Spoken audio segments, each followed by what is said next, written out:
ओम परमात्मने नमः। मित्रों, योगा जी के इस एपिसोड में आप सबका पुनः स्वागत है। आज हम शरीर के जोड़ों के दर्द से कैसे छुटकारा पाएं। बहुत सारे लोग बोलते हैं कि हमारे घुटने में दर्द है, हमारे पैर में दर्द है, कमर में दर्द है, भुजाओं में दर्द है, गर्दन पर दर्द है।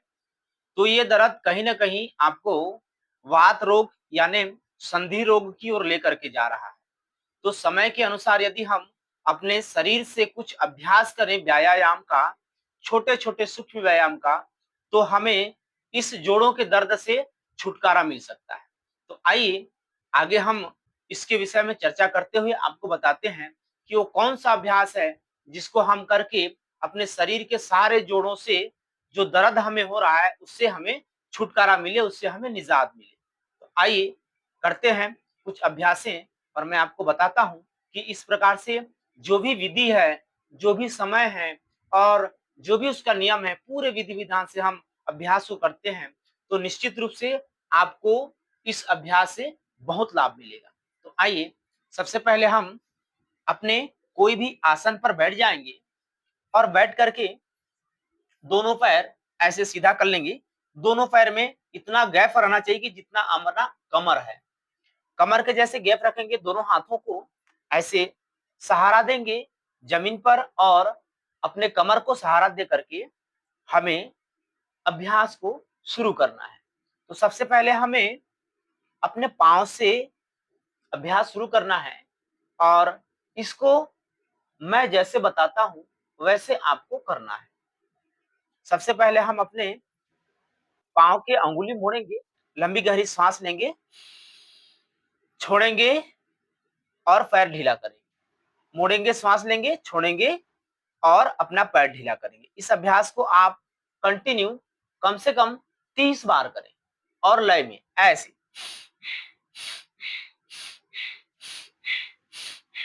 ऐसे इस अभ्यास को 30 बार करना है। उसके पश्चात आप अपने पैरों को, अपने एड़ी को अपने ओर खींचे, श्वास छोड़ के, श्वास लेके अपने ओर खींचे, श्वास छोड़ के, श्वास लेके, श्वास छोड़ के, श्वास लेके। इस अभ्यास को भी आपको करना है 30 बार। अब इसके पश्चात आपको अपने पैर के एड़ी को ऐसे टाइट करके गोल-गोल clockwise, anti clockwise, clockwise, anti clockwise ऐसे इसको करना है 15 बार क्लॉकवाइज और 15 बार करना है एंटी क्लॉकवाइज। इसको ऐसे अभ्यास करना है श्वासों के साथ ऐसे।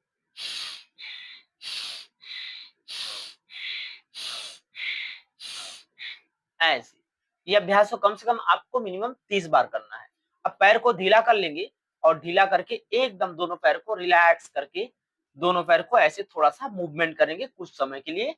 30 सेकंड से आप 1 मिनट तक इस अभ्यास को कर सकते हैं। ऐसे मूवमेंट करते रहें। जब आपको फ्लेक्सिबिलिटी लगे तो फिर से अगला अभ्यास हम घुटनों के लिए, जैसे अपने घुटने के लिए हम अभ्यास करेंगे दोनों पैरों में थोड़ा-सा फासला, ज़्यादा नहीं और उसके बाद एक-एक श्वास लेकर के आपको अपने पैर के घुटने को चलाना है ऐसे।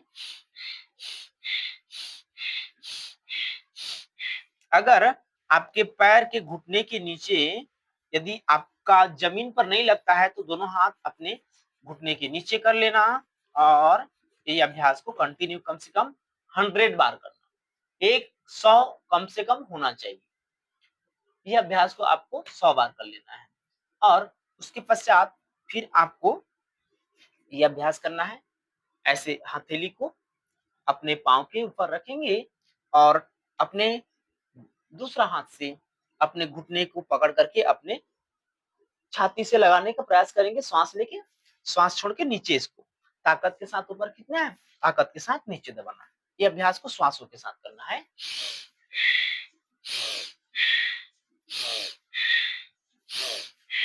ऐसे इस अभ्यास को आपको करना है 30 बार। अब अगला पैर से फिर उसी प्रकार से अपने पैर के पाँव को अपने जंघे पर लगा लेंगे और अपने हाथ अपने पैर की अंगुली के पास रखेंगे और अपने हथेली से अपने घुटने को पकड़ेंगे टाइट करके और लंबी गहरी सांस लेंगे। श्वास छोड़ के नीचे दबाएंगे, श्वास लेके ऊपर खींचेंगे ऐसे।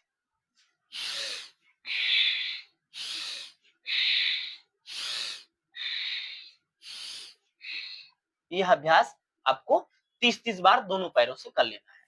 अब इसके बाद दोनों पैर को थोड़ा-सा फैला लिए और जिनके कमर में दर्द है, वो सामने नहीं झुकना और जिनके ऑपरेशन हर्निया है, उनको पीछे नहीं जाना है। तो ये अभ्यास को आप ऐसे करके 100 बार इस अभ्यास को आपको करना है। ऐसे दोनों हाथ फैला करके